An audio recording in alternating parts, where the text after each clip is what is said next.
¿Qué tal? Bienvenidos a Entredichos, que hoy tiene por invitado al secretario del Trabajo, Roberto Campa. El interés de tenerlo aquí en el estudio responde al hecho de hacer un análisis de lo sucedido a lo largo del sexenio y vislumbrar un poco qué viene en el futuro inmediato. Bienvenido, Roberto. Es un privilegio estar aquí. Nada, al revés. Por muchas razones, te lo agradezco mucho. No, hombre. Vamos a los números negros de la gestión frente a la cual has estado.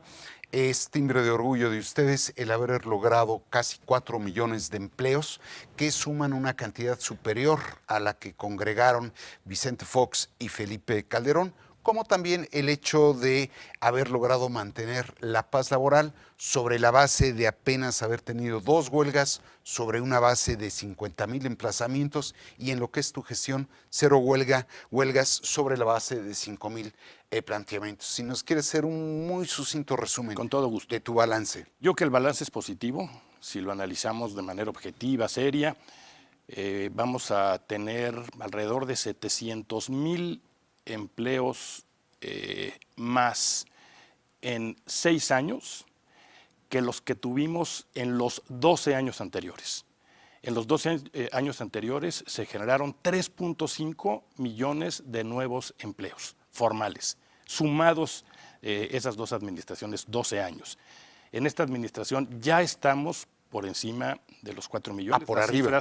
Las cifras del Seguro Social que conoceremos en los próximos días del mes pasado nos ponen ya por encima de los 4 millones.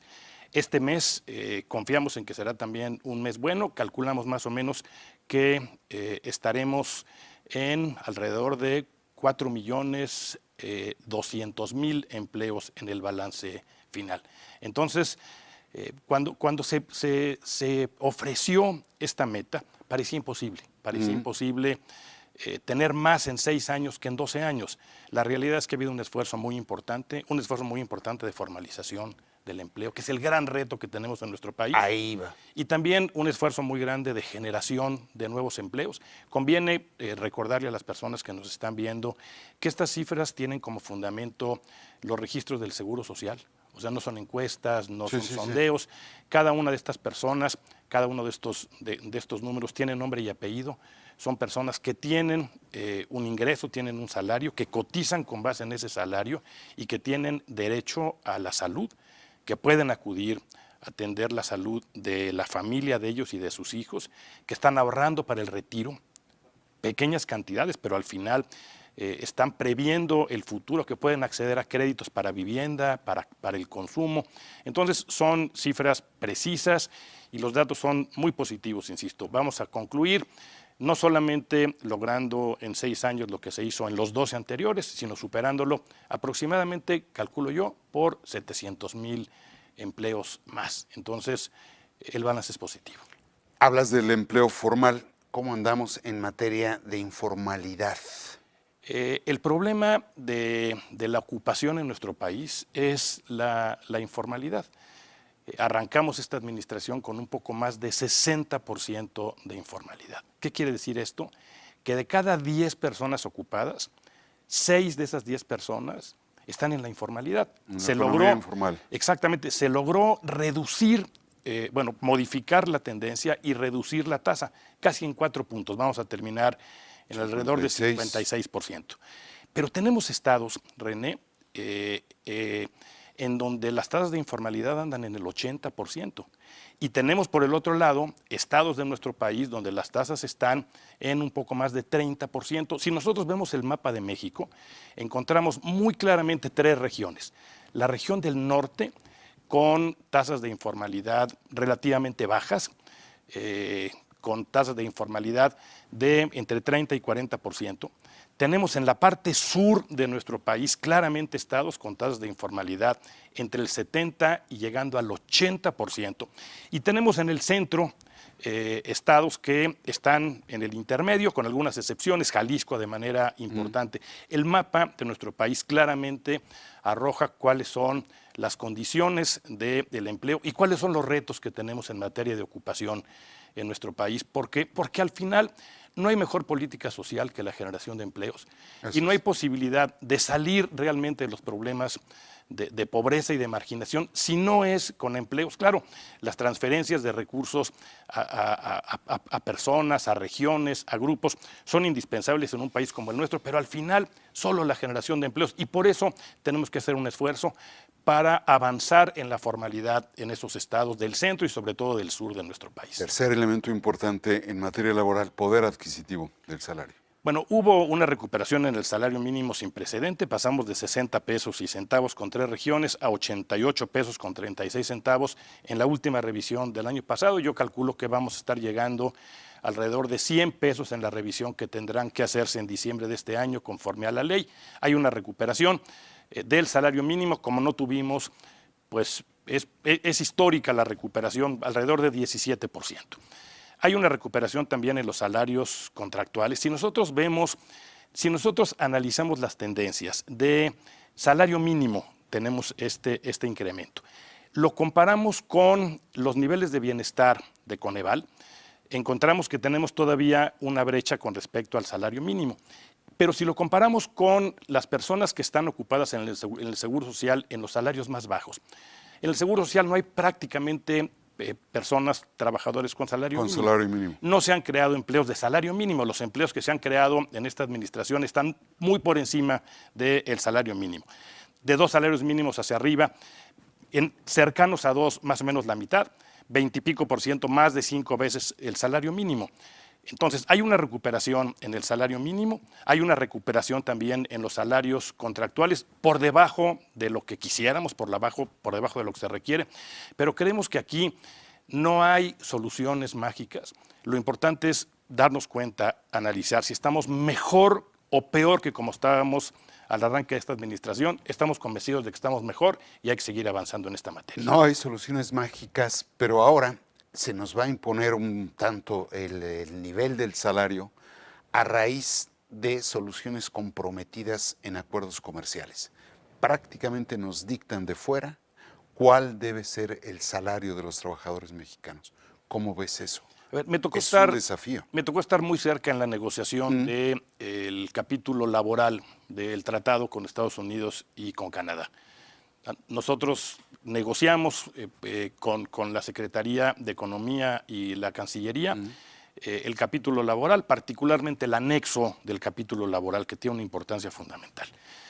La regla que tiene que ver con nivel salarial en el componente es una regla de origen comercial. No formó parte de la discusión laboral. Fue una manera de plantear que una parte, un componente de los vehículos, que es la parte que más les importa, tenía que fabricarse en los Estados Unidos, porque nadie supone en realidad que podremos llegar en los próximos años a los niveles salariales de los Estados Unidos. Entonces, no se planteó en términos de que ese componente tiene que tener como origen los Estados Unidos, y se planteó que una parte, que un componente tenía que tener esos niveles salariales.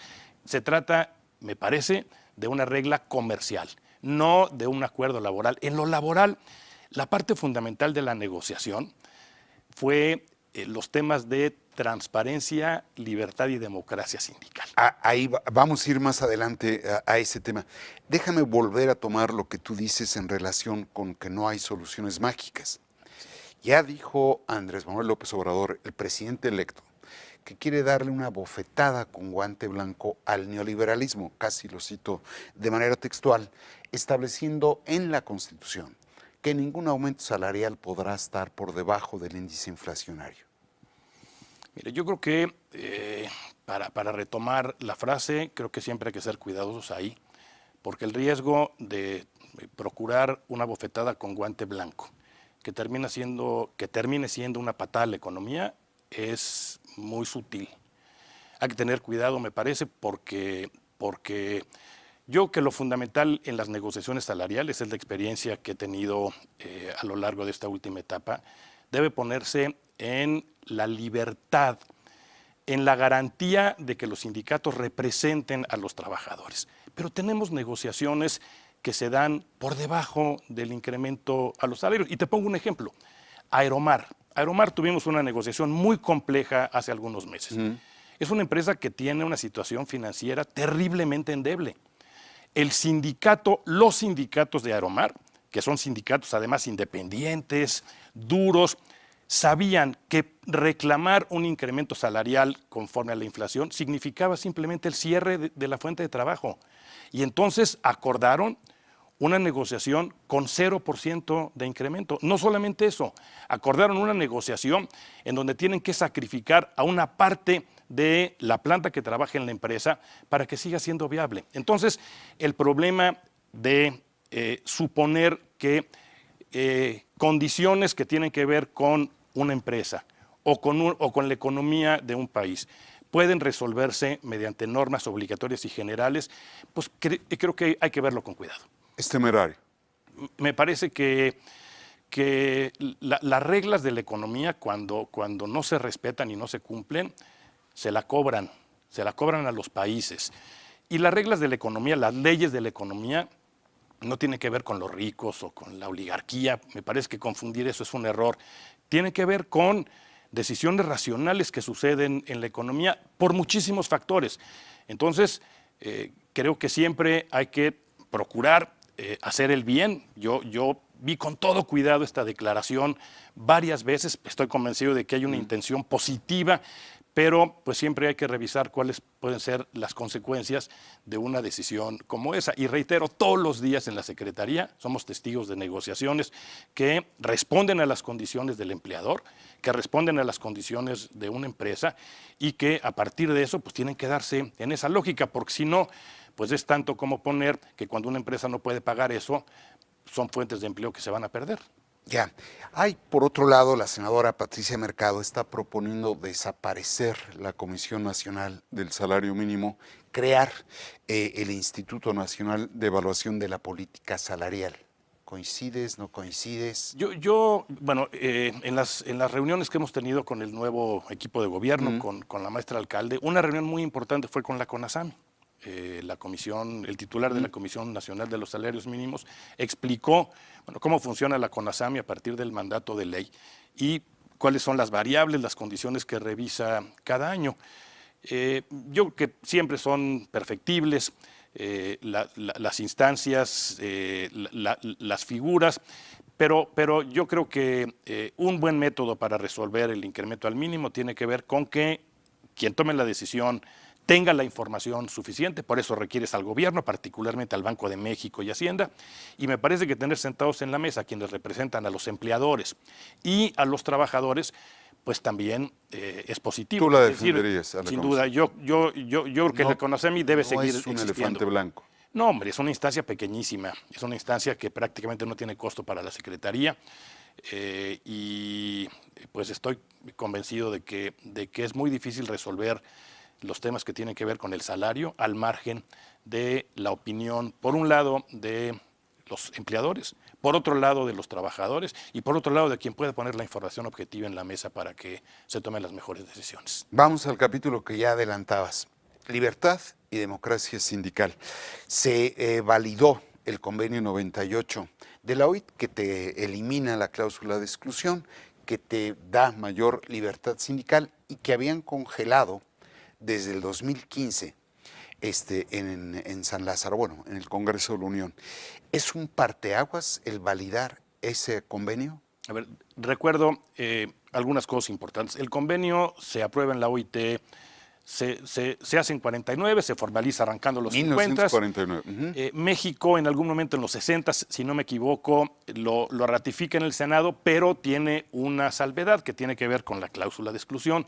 Cuando se presenta en la OIT y dice aquí vengo con la ratificación, pero con esta condición, la OIT dice no se aceptan condiciones. Los convenios, como las recomendaciones de la CNDH, ¿se aceptan o no se aceptan? Se aceptan o se rechazan. Exactamente. En 2012 hacemos una reforma laboral muy importante en este país. Modificamos una tercera parte de la Ley Federal del Trabajo. Una de las cosas que se modificaron fue la cláusula de exclusión. Se elimina la cláusula de exclusión en 2012 en nuestra legislación. En 2015 el presidente manda a ratificar el convenio al Senado diciendo pues ya no tenemos esa salvedad. Y en el Senado, por distintas razones, se se frena, se congela la ratificación. En buena medida, debo decir. ¿Por distintas razones o por distintas presiones? Yo creo que las presiones que se manifestaron ahora tienen que ver con una preocupación más que de líderes sindicales, de empresarios. ¿Qué les preocupa? Les preocupa que con base en ese convenio tengamos multicontratación colectiva. No distintos sindicatos en una empresa, sino distintos contratos colectivos en la misma empresa. Ahí es donde estuvo su preocupación. Hoy la legislación de nuestro país tiene garantías plenas de democracia sindical. El año pasado se reformó la Constitución, René, tú lo sabes, para 3 cosas, el 123 de la Constitución. Para ir en justicia laboral de juntas de conciliación a tribunales de pleno derecho, ya no justicia administrativa tripartita, sino justicia de pleno derecho en tribunales. Primer modificación. Segunda modificación, para crear un instituto de registro donde toda la vida sindical se registra en un instituto con autonomía plena para que las tomas de nota y estas cuestiones no sean parte de un esquema de control político. Tercer asunto, para garantizar transparencia y democracia sindical, se incluyen en la Constitución principios de democracia y se dice literalmente que para la conformación de un sindicato, la firma de un contrato colectivo o la elección de la dirigencia tiene que haber voto personal, libre y secreto de los integrantes de un sindicato. Las primeras 2 partes de esa reforma están sujetas a la legislación secundaria, que tendrá que estar lista en las próximas semanas, pero la tercera no, René, porque los tribunales ya le dijeron a los sindicatos y a nosotros, esa parte de la reforma está plenamente vigente. Si hoy un sindicato renueva una dirigencia sin cumplir con lo que dice la Constitución, alguien, miembro de ese sindicato que tenga interés jurídico, se opone en un tribunal y lo gana. Por eso le hemos dicho a los sindicatos nosotros a partir de los últimos meses, no pueden tomar decisiones conforme a la Constitución sin voto personal, libre y secreto de los trabajadores. Y este fue un tema muy importante en la negociación del tratado, René. Ahora, sí es un tema del tratado, por eso también lo refería yo a, de algún modo, imposiciones foráneas a lo que es cultura laboral. Pero estaba sobre los empresarios, los resisten, pero tú ya aclaraste que el contrato se firma con el sindicato mayor de los que pueda haber en una misma empresa. Exactamente, cuando se ratificó el convenio en el Senado, hubo una reacción, sobre todo de los empresarios, con esta preocupación.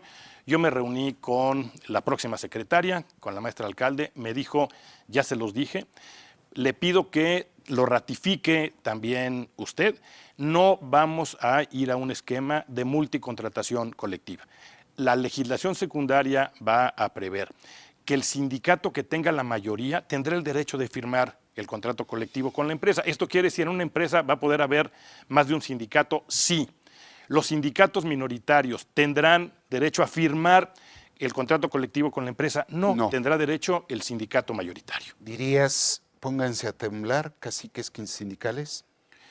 Yo creo que tienen que trabajar más intensamente.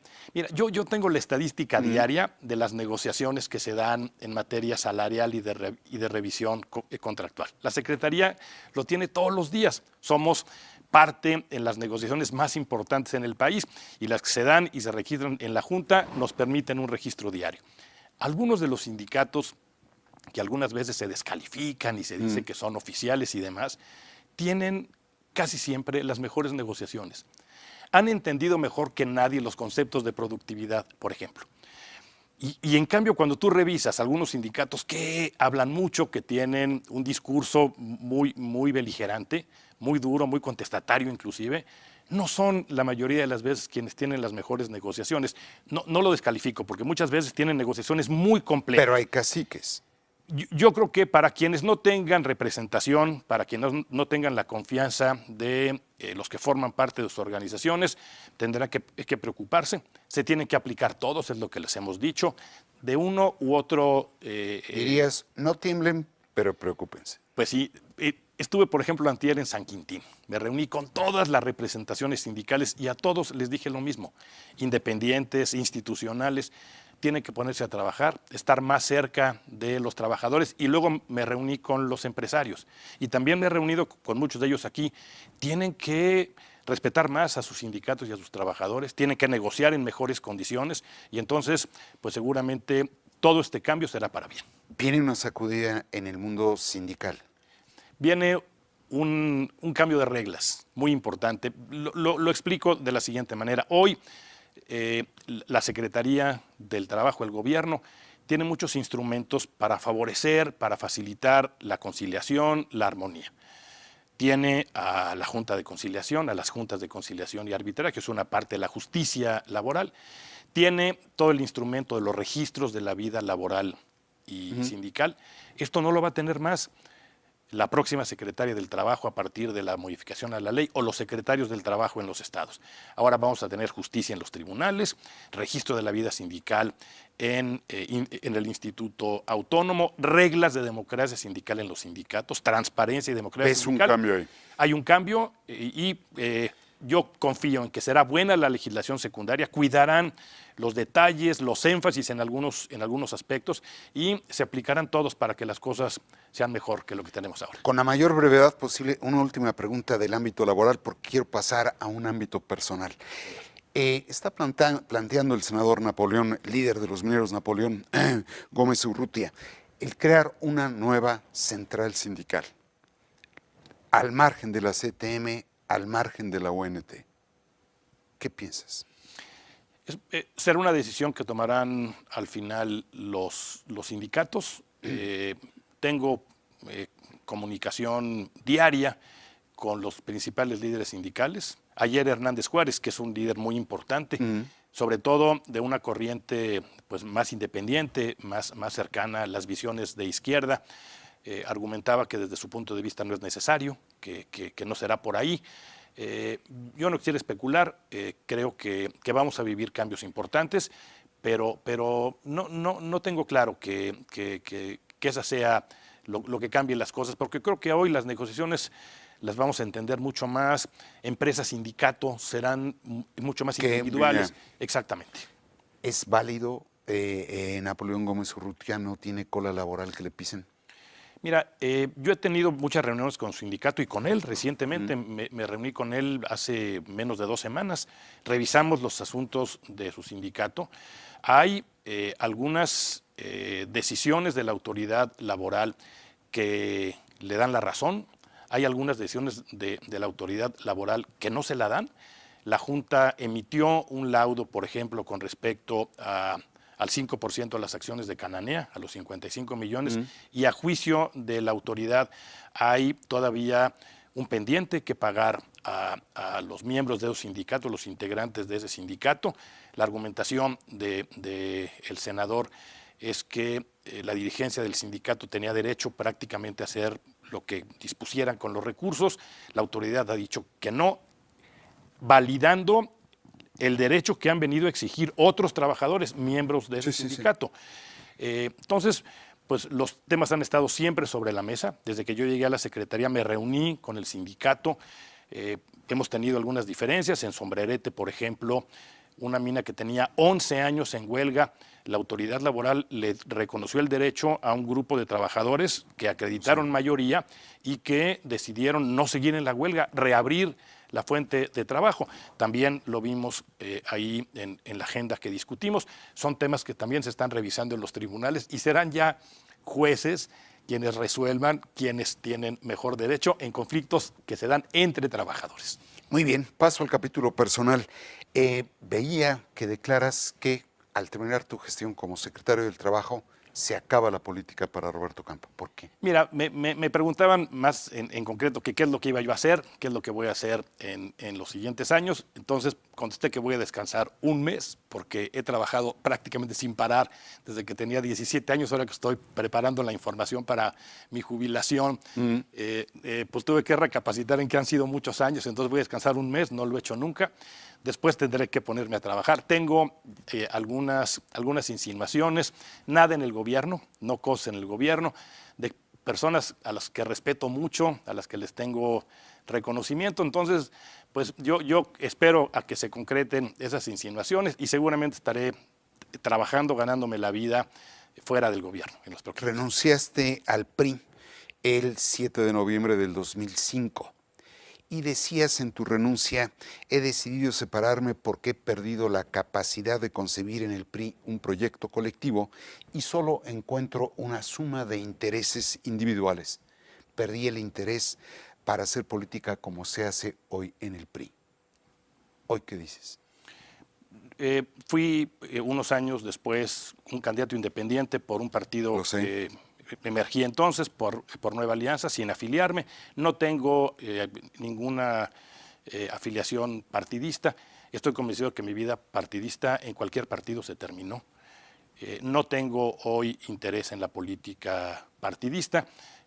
Seguiré teniendo interés en los asuntos de mi país. Espero tener la posibilidad de poder manifestar públicamente cuáles son mis opiniones con respecto a lo que sucede. Estoy también buscando un canal para poder escribir y para poder comentar temas, asuntos, pero no más vida política partidista. Y me parece que particularmente ahora pues la vida de los partidos está más compleja que nunca. Muy bien, te agradezco mucho la disposición, de veras. Muchas gracias. Como desde luego le agradezco a los seguidores de Grupo Reforma el hecho de acompañarnos aquí en Entredichos. Muchísimas gracias.